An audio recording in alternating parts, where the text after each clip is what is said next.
Alhamdulillah, alhamdulillahilladzi ja'ala lil mu'minin. Alhamdulillahirabbil alamin wa bihi nasta'in wa ala umuri dunya waddin.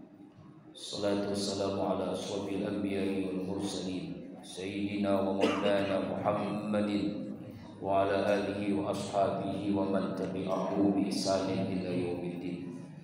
Rabbi a'udzu bika min hamazati syayatin wa a'udzu bika rabbi an yahdurun.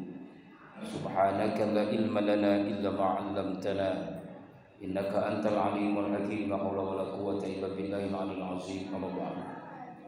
Fa ya ibadallah, usikum wa iyaya bi taqwallah. Faqad fazal muttaqun, ittaqullaha haqqa tuqatih wa la tamutunna illa wa antum muslimun. Qala Allah Ta'ala fil Qur'anil Karim wa huwa asraful qailin. A'udzu billahi minasyaitonir rajim. Bismillahirrahmanirrahim.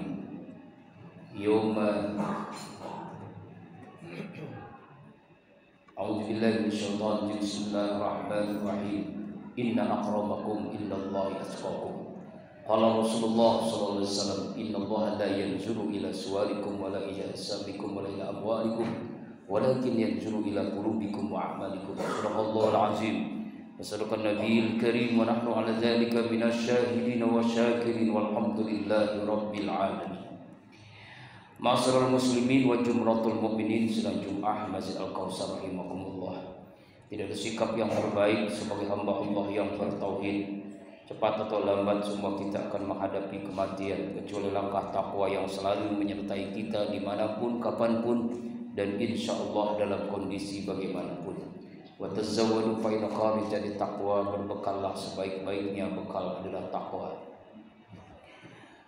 Suatu saat ketika Rasulullah SAW sedang pengajian halaqah ilmu, kemudian beliau mengatakan ada seorang yang terlambat datang. Lalu dia mengatakan, ia ahlul jannah, dia adalah penduduk surga. Hari yang kedua orang ini juga terlambat datang, dan Rasul mengatakan kemudian dengan kalimat yang sama, ia ahlul jannah. Hari yang ketiga begitu pula, dia datang dan Rasul mengatakan dia adalah penduduk surga, ahlul jannah. Kemudian salah seorang sahabat ingin mengetahui kenapa Rasulullah mengatakan orang ini adalah penduduk surga, ahlul jannah. Artinya kalau Rasulullah sudah mengatakan dia adalah penduduk surga, diyakini orang ini adalah ahlul jannah. Lalu Amr bin As, salah seorang sahabat yang punya keinginan tahuan, kenapa ini orang yang dikatakan Rasulullah ahlul jannah. Beliau bertemu dengan orang itu, saya pengajian, beliau mengatakan beliau berbohong, tapi dengan maksud ketidaktahuan ini supaya jelas. Hei sahabatku, saya punya masalah dengan keluarga, saya ingin hijrah beberapa hari, paling tidak 3 hari ke rumah antum. Apakah bersedia saya bisa menginap selama 3 hari 3 malam? Tafadhol, silakan. Tapi saya tidak punya apa-apa. Hanya enggak apa-apa, yang penting saya bisa hijrah. Saya ada masalah dengan keluarga saya. Akhirnya Amr bin As selama 3 hari 3 malam dia berada di rumah yang Rasul mengatakan adalah ahlul jannah. Ingin tahu. Beliau menyelidiki sholatnya, ibadahnya, zikirnya, amalannya. Tapi ternyata amalannya biasa-biasa saja, seperti yang dia lakukan.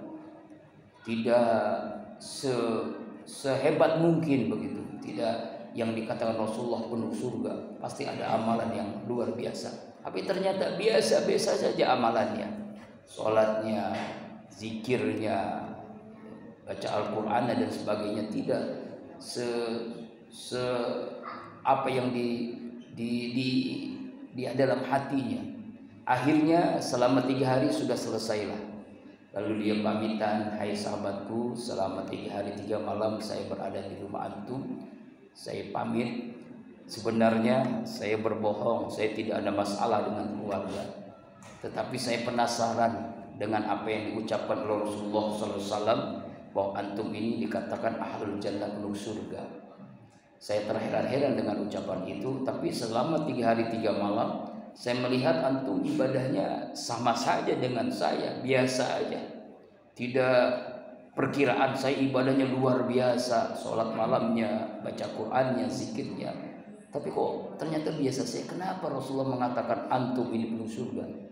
Saya juga nggak tahu, sahabatku. Kenapa Rasulullah mengatakan begitu?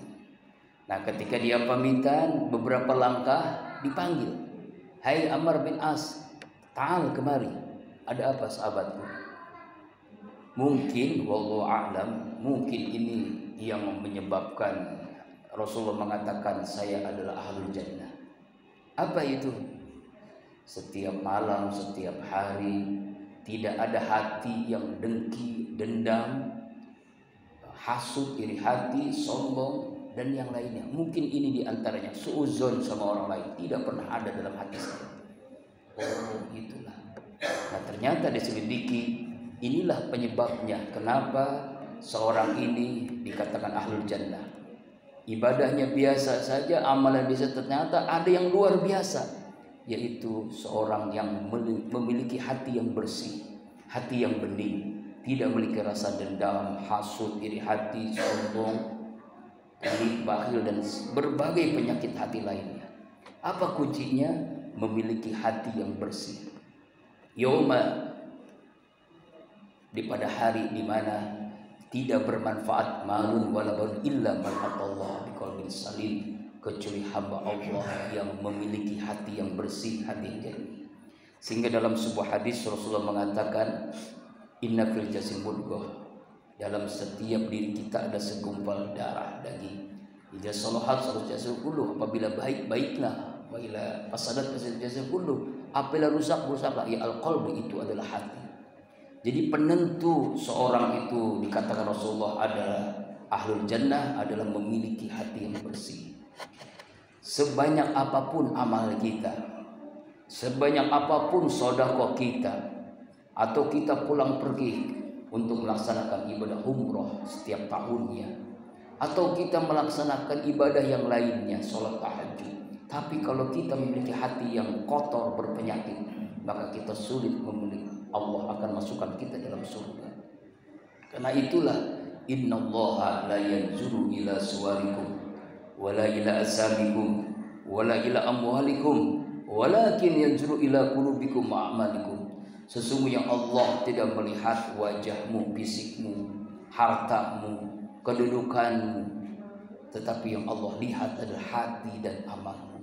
Yang Allah lihat adalah hati yang bersih, hati yang jernih.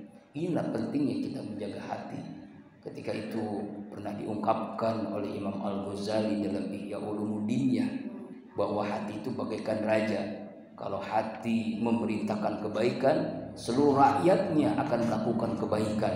Kalau hati memerintahkan keburukan, kemaksiatan, maka seluruh rakyat pun melakukan kemaksiatan, dosa. Sebagaimana hati kita, kalau hati bersih, maka pikiran pun jernih. Kalau hati bersih, firasat tajam. Kalau hati bersih, ibadah khusyuk. Kalau hati bersih, doa mustajab. Kalau hati bersih, akhlak mulia. Kalau hati bersih, rezeki barokah. Kalau hati bersih, keluarga sakinah. Kalau hati bersih, wafat husnul khotimah. Kalau hati bersih, Allah ridha dengan surga Allah.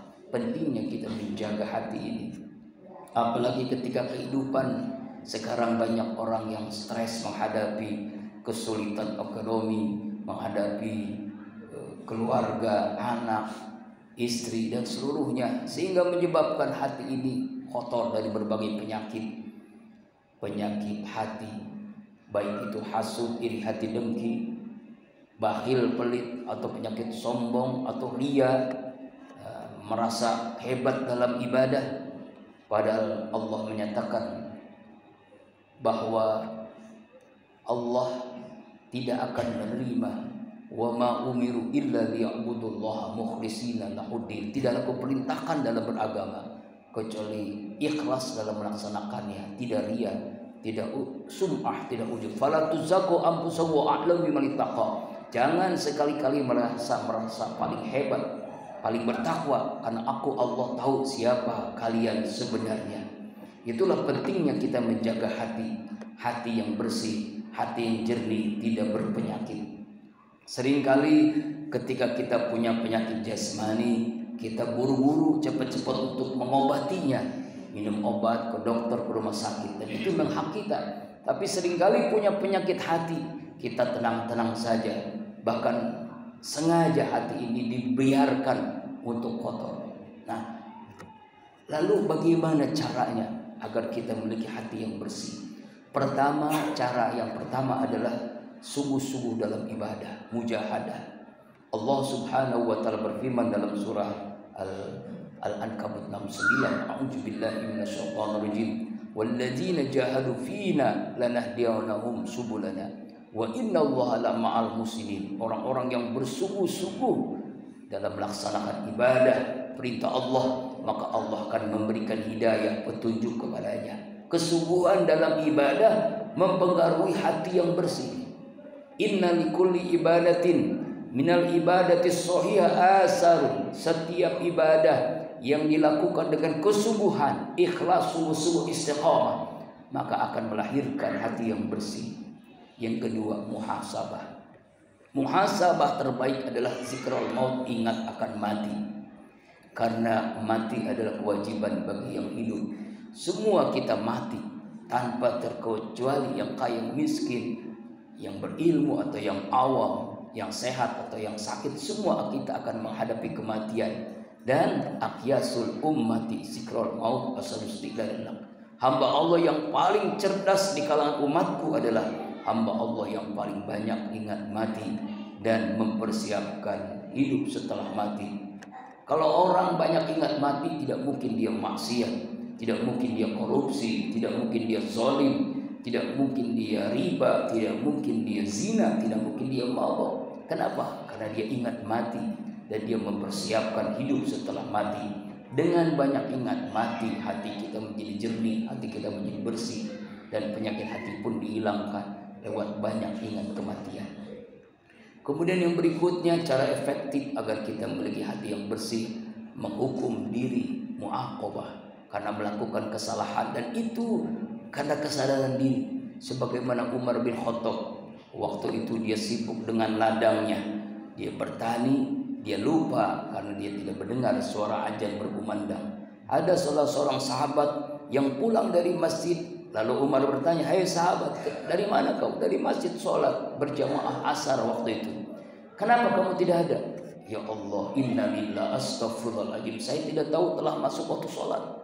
Karena kelalaiannya, karena ketidaktahuan inilah sampai-sampai dia menghukum dirinya.